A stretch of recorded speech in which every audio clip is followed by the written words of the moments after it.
I never imagined that a funeral could be the beginning of what I thought was true love. Yet, there I was, standing by a freshly dug grave, heart heavy with grief and hope, when I met Lena. It was an odd circumstance, one where sorrow brought strangers together, and in that moment, her warm smile and quiet kindness made me believe that even in darkness, unexpected light could shine through. I was mourning, yes, but I was also searching for something more, something that could fill the emptiness I'd felt for so long, and Lena, with her gentle words and empathetic eyes, made me think that maybe I had finally found that missing piece. The funeral itself had been somber and respectful. I had known the deceased only through vague family connections, yet when I saw Lena comforting a tearful relative, something about her demeanor struck me as genuine. After the service, while others retreated into their private realms of grief, I found myself gravitating towards her, drawn by an inexplicable magnetism. We exchanged a few words about the fleeting nature of life, about memories that could never be replaced, and I felt an immediate connection that was as startling as it was profound. That night, as the family gathered for a modest repast, I sat beside her and listened intently, feeling the warmth of a connection that promised to heal some of the wounds I had long carried. Over the next few weeks, Lena and I spent an increasing amount of time together.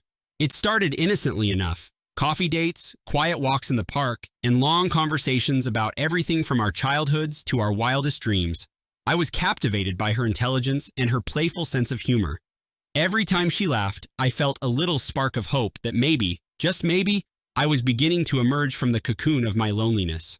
I confessed things to her that I had never shared with anyone else: my insecurities, my hopes, the deep fear that I was destined to always be alone. In return, she opened up about her own struggles and secrets, painting a picture of a woman who had endured her share of heartache. I believed that our meeting was not a random twist of fate, but something far more significant, a meeting of souls in the midst of despair. But life, as I was about to learn, has a way of shattering illusions when you least expect it. One evening, as I was returning from a late-night visit to my parents, I passed by a narrow side street and heard the unmistakable sound of hushed conversation coming from an open window. It wasn't until I caught fragments of a heated phone conversation that my heart began to sink. I stood frozen in the shadows, trying to process what my ears were telling me. Lena was on the phone. At first, I thought nothing of it. I assumed she was simply venting about a difficult day. But then her tone shifted, and I heard words that I never imagined would be directed toward me. "It's pathetic," she said, her voice laced with cruel amusement. "I can't believe I'd actually go out with that dumb, ugly guy. I only did it because my friends dared me. It was all just a joke." The words stabbed me with a force I couldn't have predicted. Every syllable felt like a betrayal, a twisting knife in my already fragile heart. In that moment, the idealized image I had of our blossoming love crumbled into dust. I retraced my steps to my tiny apartment, my mind a turbulent storm of disbelief, anger, and humiliation. The conversation echoed over and over, as if replaying in a cruel loop that made it impossible to escape. I couldn't understand how someone who had seemed so genuine could harbor such callous intentions. I was devastated, yes, but beneath that heartbreak was a simmering rage that demanded justice. I refused to be the butt of some cruel prank, a pawn in a game where I had been manipulated and ridiculed. In the days that followed, I became a ghost in my own life. I couldn't face Lena, not after hearing those words. Every time I closed my eyes, I saw her laughing over the phone, as if my feelings were nothing more than a foolish joke. The betrayal cut deep, and the pain was compounded by the realization that everything I had shared with her was built on lies. I felt used, exploited for the amusement of others. There was no room for forgiveness in a heart that had been so brutally deceived. The idea of reconciliation was as foreign as the warmth I once believed existed between us. I began to plan my revenge meticulously. I wasn't going to confront her in a fit of rage, nor would I stoop to petty arguments. No, I needed to dismantle her carefully constructed facade piece by piece to expose her true nature to everyone she held dear. I started by retracing every step of our relationship, gathering evidence in my mind and in discreet notes that I jotted down in an old leather-bound journal. I documented every conversation, every promise she made, every moment when her words didn't match her actions. I needed to build a case, not just for myself, but for anyone who might fall victim to her manipulative charm in the future. My first step was to confront the reality of our interactions. I remembered how Lena would often casually mention her friends' opinions. At first, I dismissed it as playful banter, but now I realized it was more sinister, a constant reminder that I was nothing more than a challenge to be overcome, a laugh to be shared. I combed through old text messages and emails, searching for any clues that would confirm what I had heard. Every "I miss you" or "I care about you" that she had sent felt hollow, as if it were written by someone who didn't actually care about the recipient at all. Then, I discovered a series of messages she had exchanged with a mutual friend, a friend who I had trusted implicitly. These messages painted a damning picture. I read through them repeatedly, each line intensifying the betrayal I felt. The tone was unmistakably dismissive, as if I were an afterthought in a game that had been planned long before I had ever known her name. With every new piece of evidence, the anger inside me grew. I wasn't going to let her off the hook. I wouldn't allow her to continue laughing at my expense, not when I had been so vulnerable, so open, so trusting. Once I had collected enough evidence, I began crafting my plan. I was meticulous in my research, analyzing every detail of our time together and cross-referencing it with the messages I had found. I realized that Lena had built her persona on deceit, and it was time to expose it.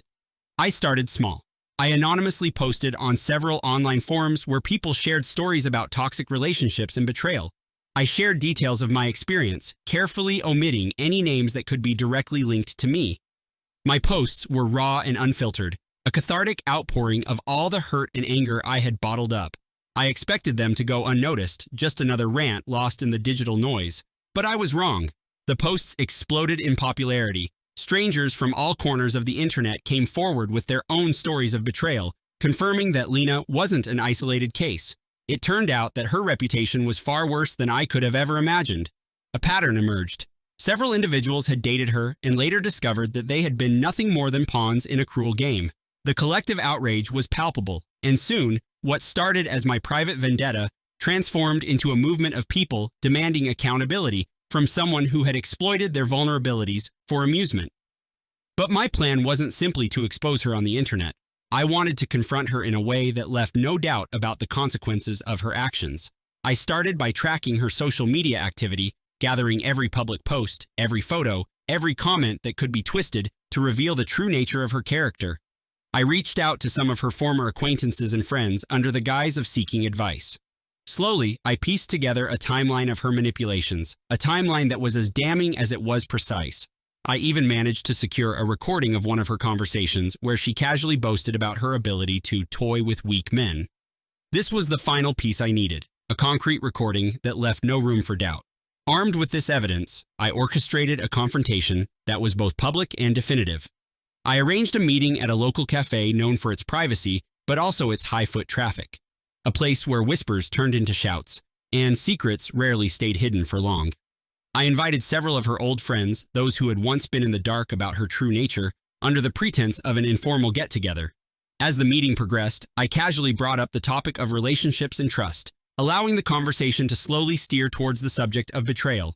I laid out the evidence I had collected, one piece at a time, watching as the expressions on the faces around me shifted from confusion to disbelief, and finally, to anger. When Lena arrived, she was taken aback by the atmosphere. I could see the panic in her eyes as I recounted my version of events, my voice steady and unwavering. "I trusted you," I said, my words measured but laden with pain. "I fell for you completely, believing every word you said. But it turns out I was just a dare, a laugh, a means of entertainment for you and your friends." The cafe fell silent, the air thick with tension. There was no space for her excuses, no room for her lies. Every eye in that room was on her, and for the first time, she was forced to confront the monster she had created. Her response was a jumble of stammered apologies and defensive remarks, but nothing could undo the damage.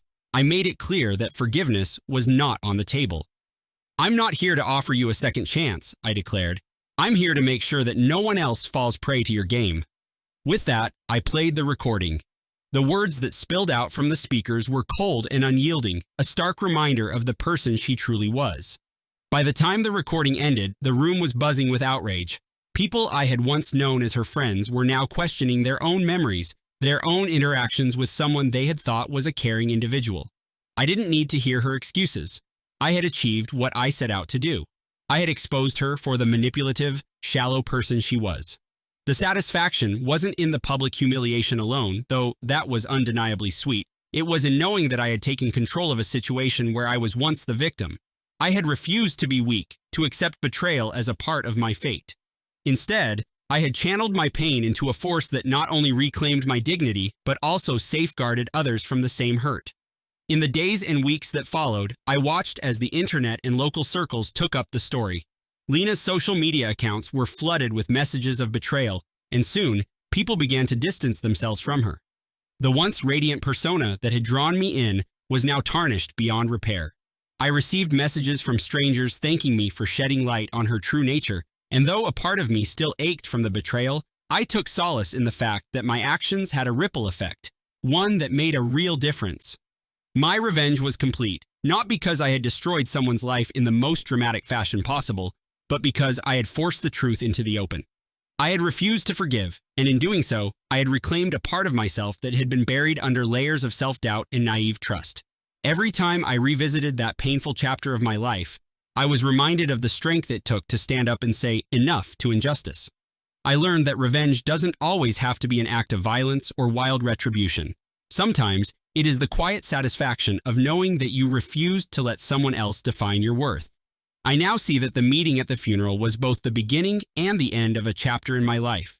It began with hope, with the promise of connection, and ended with the harsh lesson that sometimes love is built on a foundation of lies. I still wonder if I might have been happier had I never met her, yet I also know that I emerged stronger and more aware of the world's darker corners.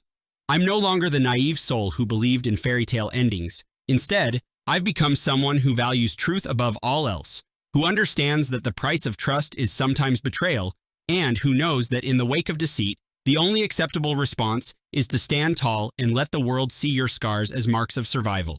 I often reflect on that night in the cafe. The cold, hard truth was laid bare, and with it, I saw not only her true face, but my own strength as well. I learned that it is better to live with the bitter taste of betrayal than to swallow the poison of false hope. I have no regrets about what I did, no regrets for the pain I inflicted on someone who chose cruelty over compassion. I chose to show her that I was not someone to be toyed with, that my heart was not a plaything for idle amusement. In a world where forgiveness is often expected, I took the harder path of exacting revenge. And that decision has defined me in ways I never anticipated. My journey through love and betrayal taught me that sometimes the most profound acts of self-respect come from refusing to be weak. I spent months rebuilding my life, piece by piece, and with every step forward, I left behind the remnants of a love that was never truly mine. I sought solace in the small victories, a new job, new friendships, the slow mending of a once broken spirit. And while the memory of that betrayal still lingers like a scar, it also serves as a reminder that I have the power to decide what pain means in my life. I chose to transform my sorrow into a statement, a declaration that I would never allow anyone to use me for their amusement again. There were moments, in the dead of night, when I wondered if I had gone too far. The weight of my actions, though justified in my eyes, still pressed on me in quiet moments of introspection. But each time that doubt crept in, I remembered the recording, the shocked faces in that cafe, and the undeniable satisfaction of knowing that truth had been delivered with precision. I realized that revenge, in its most honest form, is not about creating more pain. It's about reclaiming one's identity and dignity. I could have sunk into bitterness and despair, but instead, I chose to rise above the circumstances and let the world know that betrayal would never silence my voice. Now, as I sit back and reflect on everything that transpired, I see a life transformed by the crucible of pain and the fire of retribution. I have learned that some scars are too deep to ever be forgotten, but they don't have to define you. Instead, they can serve as battle wounds, evidence of a war fought, a lesson learned, and a victory hard won. I am not the same person I was when I first met Lena at that funeral. I am now someone who stands firmly in the face of deceit, someone who recognizes that forgiveness is not always the answer, and who believes that the only true resolution in the wake of betrayal is to reclaim what was lost, one's self-respect. There is a peculiar freedom in knowing that you have taken control of your narrative. I no longer dwell on what could have been or the countless what-ifs that once plagued my mind. I see my past not as a series of regrets, but as a collection of moments that taught me how to fight for my truth. I've learned that sometimes the most profound revenge is living a life that no longer leaves room for manipulation, that boldly proclaims self-worth in the face of cruelty. To anyone who finds themselves in the grip of betrayal, take heart in knowing that the pain, however unbearable it may seem, is also a catalyst for growth. There is strength in acknowledging the hurt, in refusing to let someone else's callous words define who you are.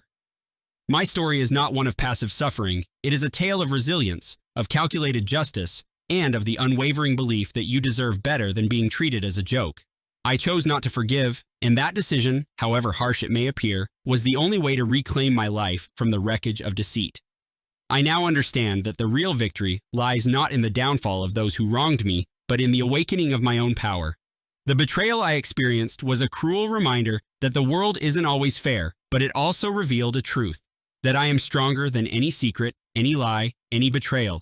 And while Lena's name will forever be etched in my memory as a symbol of false love, it also stands as a testament to the transformative power of standing up for oneself.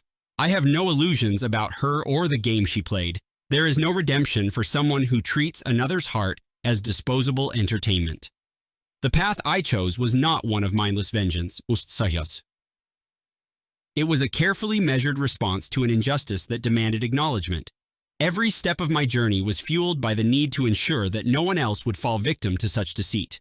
I built a fortress out of my pain, a shield against future betrayals, and in doing so, I carved out a space where truth was not negotiable. The satisfaction of that day in the cafe still reverberates within me, a reminder that sometimes the only way to heal is to let the truth roar loud enough to silence the lies. Looking back, I know that my actions may seem severe to some, yet, in a world where forgiveness is often seen as a virtue, I discovered that there is also honor in holding someone accountable for their actions. I was never interested in petty retribution that left scars on both sides. My goal was to reclaim my own dignity and force others to reckon with the consequences of their cruelty. Lena's downfall was not orchestrated out of sheer malice, but as an act of self-preservation, a declaration that I would no longer be made to feel small or insignificant. So, here I am sharing my story with all of you, not as a cautionary tale of love gone wrong, but as a reminder that sometimes the hardest battles we fight are those against the people who have betrayed us. I met my girlfriend at a funeral and fell deeply in love, only to have that love twisted into a cruel joke. I listened as she belittled me behind my back, reducing my worth to a dare. And when the truth came crashing down, I chose not to forgive. I chose to fight back, to reclaim every ounce of my shattered pride, and to ensure that her deception would not remain hidden. I have learned that life will throw you curveballs. Sometimes they come in the form of a love that is nothing more than a dare. And while that betrayal left me scarred, it also taught me that the most important relationship I have is the one I have with myself. I emerged from that experience not as a victim, but as a warrior, a person who refused to let another's cruelty dictate the course of my life. My revenge wasn't about hurting her, it was about healing myself, about ensuring that I never again allow someone to use my heart as a prop in their twisted game. Today, I stand with a quiet confidence, a resolve that I will never again be taken for granted. I have learned that in a world full of facades and deceptions, the only true victory is to live your life on your own terms, with your eyes wide open to both the beauty and the cruelty that exists within it. And while the memory of that fateful day at the funeral still lingers, it now serves as a reminder of how far I have come and how fiercely I guard my heart from the whims of those who would use it as a toy. My story isn't one of dramatic romance or fairy tale endings. It is raw, unfiltered, and painfully real. A narrative of love, betrayal, and the fierce determination to rise above it all. I never forgave Lena, nor did I need to. Instead, I took her cruelty and transformed it into a catalyst for change in my life. I built a future where trust is earned through honesty, where betrayal is met with unwavering resolve, and where the scars of the past are worn as badges of strength rather than marks of defeat. If you've ever been hurt by someone you trusted, know that your pain is valid and that you have the power to redefine your own worth. My journey was one of reclaiming everything I thought I had lost: my pride, my dignity, and ultimately, my soul. I met someone who I thought would be my salvation, only to find out that she was a cruel reminder of how fragile our hearts can be. And yet, from that devastation, I emerged stronger, more vigilant, and unyielding in my pursuit of a life defined by authenticity and self-respect.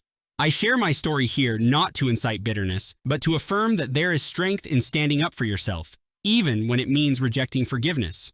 There is beauty in the act of reclaiming your truth and a quiet, fierce satisfaction in knowing that you have taken back control of your destiny. I am no longer the man who once fell head over heels at a funeral. I am a survivor, a fighter, and a testament to the fact that even in the wake of betrayal, there is a power that refuses to be diminished. Looking back, I can see that the path I walked was riddled with pain, deception, and an unexpected twist of fate. Yet, every step of that journey has shaped who I am today. I have learned that the scars we bear are not symbols of weakness, but of battles fought and won. I have learned that revenge, when it is about reclaiming your dignity rather than inflicting mindless harm, can be the spark that lights the way to a future built on strength and unwavering self-worth. In the end, I stand before you, a man who once loved deeply and was betrayed in the most unimaginable way, but who chose to rise from the ashes and forge a path that is entirely his own. I refuse to let Lena's cruelty define me. Instead, I let it fuel a fire inside me that reminds me every day that I am worth so much more than being someone's cruel dare. I turned my heartbreak into a rallying cry for personal empowerment, and I will continue to live a life where the only voice that matters is my own. This is my story, a story of love, betrayal, and a revenge that was as inevitable as it was just. I met my girlfriend at a funeral and fell for her with all my heart, only to discover that my love was nothing more than a challenge in her eyes. I listened as she dismissed my feelings as a joke, and I refused to be the punchline. I took every betrayal, every lie, and transformed it into the force that propelled me forward. I am not defined by her actions, but by my own unwavering commitment to living a life where honesty, strength, and self-respect reign supreme. I hope that by sharing my story, others who have suffered similar betrayals might find solace in knowing that they are not alone. We all have moments in life where our trust is shattered, where our hearts are left in ruins, but from those ruins, we can rebuild, stronger, wiser, and more determined than ever to protect what truly matters, our own sense of worth. And so, I continue on this path with no regrets, only the fierce determination to never allow another person's callous words to define the course of my life again. I have my scars, my battle wounds, and they remind me daily that I fought, I endured, and I won. This is not a story of forgiveness. It is a story of survival, a story of reclaiming the narrative, and above all, a story of revenge that was as meticulously crafted as it was deeply necessary. I turned the cruel joke of my past into a resounding declaration of my own value, and that is something no one can ever take away.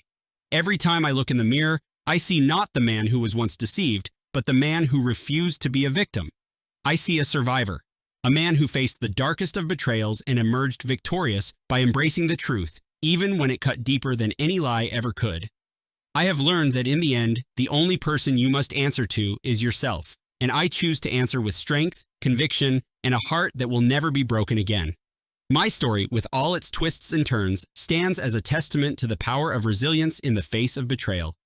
I met my girlfriend at a funeral, fell deeply in love, and was then shown the cruel joke behind it all. But rather than wallowing in despair, I chose to channel that pain into an act of retribution that restored my dignity and ensured that no one else would be taken in by her deceptive charm. I have no illusions about forgiveness. There is none here, only the stark reality of a man who refuses to be manipulated any longer. In the aftermath of that fateful revelation, I found clarity in my own reflection. I realized that love built on lies can never be true, and that betrayal, no matter how painful, is an opportunity to redefine oneself.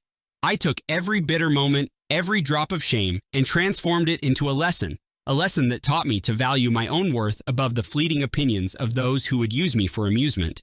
And in that lesson, I found a truth that will never fade, that self-respect is the only treasure worth protecting, and that the price of betrayal is best repaid by reclaiming the very essence of who you are. I share this account not to glorify revenge, but to illustrate that in the darkest moments, there lies an untapped reservoir of strength waiting to be unleashed. I was once the fool, the one who believed in fairy tale love even at a funeral. Now, I am the architect of my own destiny, a man who has turned deception into a stepping stone towards a life of authenticity and unwavering self-worth. And for that, I will never look back with regret, only with the pride of knowing that I chose to rise above, to reclaim and to forge a future where betrayal holds no power over me. Every scar, every wound tells a story of a battle fought and a lesson learned. I refuse to be defined by the cruelty of another, and instead, I let my own resilience speak volumes. I met my girlfriend at a funeral, and though that meeting led me down a path of heartbreak and betrayal, it also set in motion a chain of events that revealed the truth about who I truly am. And in that truth, I found a strength that is both unyielding and eternal. This is my story. This is my testament to the fact that in the face of betrayal, the only path forward is one paved with unrelenting self-respect and a refusal to ever be made a fool again. I choose to live, not as a victim of a cruel dare, but as a warrior who turned betrayal into the catalyst for reclaiming my very soul.